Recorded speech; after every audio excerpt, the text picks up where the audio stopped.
Hello friends, welcome to my channel. இன்றைக்கி உங்கள் கூட முட்டை குழம்பு ரெசிபி தான் ஷேர் பண்ணுறேன். இப்போ வாங்க எப்படி பண்ணுறதுன்னு வீடியோவில் பார்க்கலாம். இப்போது கடாயில் 3 டீஸ்பூன் அளவுக்கு ஆயில் சேர்த்துக்கோங்க. ஆயில் நல்லா சூடானதும் பொடியாக கட் பண்ணி வச்சுருக்க மீடியம் சைஸ் வெங்காயத்தை அது உள்ளே சேர்த்து நல்லா வதக்கிக்கோங்க. வெங்காயம் நல்லா இந்த அளவுக்கு வதங்கினதும் அது கூட சின்ன சைஸ் தக்காளி 3 பொடியாக கட் பண்ணி வச்சுருக்கேன், அதையும் சேர்த்துக்கலாம். கூடவே தக்காளி வதங்குறதுக்காக கொஞ்சமாக உப்பு சேர்த்து மூடி போட்டு 2 நிமிஷம் விட்டுட்டு அப்புறம் ஓப்பன் பண்ணிவிடுங்க. தக்காளி நல்லா வதங்கியிருக்கும்.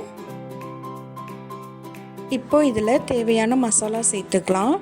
1/4 டீஸ்பூன் மஞ்சத்தூள், 2 டீஸ்பூன் அளவுக்கு மல்லித்தூள் சேர்த்துக்கோங்க. கூடவே 3/4 டீஸ்பூன் அளவுக்கு தனி மிளகாத்தூள் சேர்த்துக்கோங்க. நான் வீட்டிலையே ரெடி பண்ண முட்டை குழம்பு மசாலா 2 டீஸ்பூன் அளவுக்கு சேர்த்துக்கிறேன். கூடவே கொஞ்சமாக உப்பு சேர்த்து நல்லா இந்த மாதிரி மிக்ஸ் பண்ணி விடுங்க.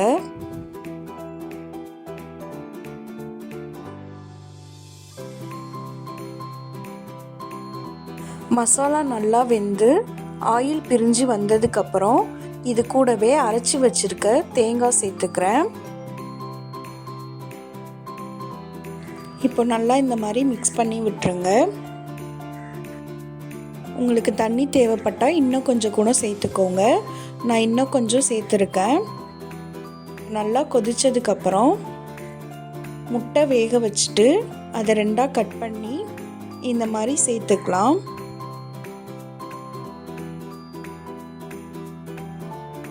இப்போது முட்டை எல்லாத்தையும் சேர்த்துட்டு ஸ்டவ்வை லோ ஃப்ளேமில் வச்சுடுங்க.